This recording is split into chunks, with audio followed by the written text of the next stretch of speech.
আর এবার দেখাবো Baruipur super speciality হাসপাতালের ছবিটা। আগে দেখুন দেখুন শিশু বিভাগের ছবিটা একটু আপনাদের দেখাই। এই সুপার স্পেশালিটি হাসপাতাল আর এই শিশু বিভাগে দেখবেন পাখা নেই কোনো। আর যদি এই পরিস্থিতিতে পাখা না থাকে এই চরম গরমের মধ্যে, তাহলে কি অবস্থা হয়। একই শিশু বিভাগ আর কি অবস্থা দেখুন, সেখানে মানুষ এই গরমে হাঁসফাঁস করছে। কিন্তু কেন একটা সুপার স্পেশালিটি হাসপাতালে পাখা লাগানো নেই, এই প্রশ্নটাই তো এই ছবি দেখার পর যে কারোর মনে ঘোরাফেরা করবে। জানবো অর্পণের কাছ থেকে, অর্পণ কেন এরকম পরিস্থিতি? পাখা বসানোর ব্যবস্থা তো রয়েছে, কিন্তু বসানো কেন হয়নি? দেখো, হাসপাতালের সুপার তিনি স্বীকার করেছেন যে এই সমস্যার কথা, সমস্যার মধ্যে রোগীরা রয়েছেন এই কথা তিনি স্বীকার করেছেন। তার বক্তব্য শুধু পাখা নয়, সেখানে ভেন্টিলেশনেরও কোনো ব্যবস্থা নেই। যে এই গরমের মধ্যে মানুষজন রয়েছে, জানালা বা কোনো ভেন্টিলেশনের ব্যবস্থা যেখান থেকে গরমটা বের করে দেওয়া হবে তেমন কোনো ব্যবস্থা কিন্তু করতে পারেনি।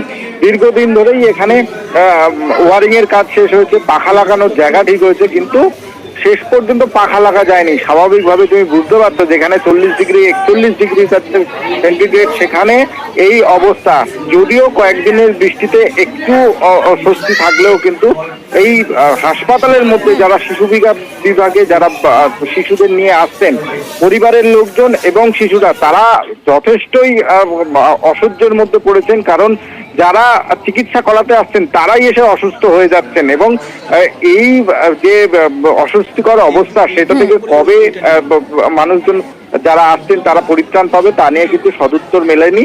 যদিও হাসপাতালের সুপার তিনি জানিয়েছেন বিষয়টি তারা অবগত ইতিমধ্যেই।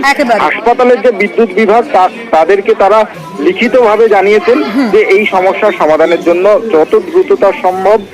সেটাই দেখার। বেশ, কথাটা হলো এখানে খুব গরম, এখানে বাচ্চা কাচ্চা আসছে, তাদের বাচ্চার সাথে তাদের যে গার্জেন আসছে তাদেরও খুব সমস্যা দেখা দিচ্ছে। খুব গরম হচ্ছে, বাচ্চাও অসুস্থ হয়ে যাচ্ছে। বাচ্চার শরীর খারাপ তো, বাচ্চাটাকে নিয়ে আসছে সেই জন্যে। আর বাচ্চাটা এই যে গরমের জন্য আরও বাচ্চাটা অসুস্থ হয়ে যাচ্ছে। ব্যাপারটা সত্য। এখন তো তাও গরমটা একটু কমেছে। বিগত কয়েক মাস ধরে গরমে সত্যি খুব সমস্যা হচ্ছে। ওখানে আমাদের কোনো ভেন্টিলেশনের ব্যবস্থাটাও একটুখানি কম্প্রোমাইজড, ফ্যানেরও ব্যবস্থা নেই সেরকম। তো এটা আমরা আমাদের যারা ওই বাড়ির রক্ষণাবেক্ষণের দায়িত্বে রয়েছেন, WBMSCL, সিভিল এবং ইলেকট্রিক্যাল, তো আমরা ইলেকট্রিক্যাল ডিপার্টমেন্টকে এটা চিঠি করেই জানিয়েছিলাম।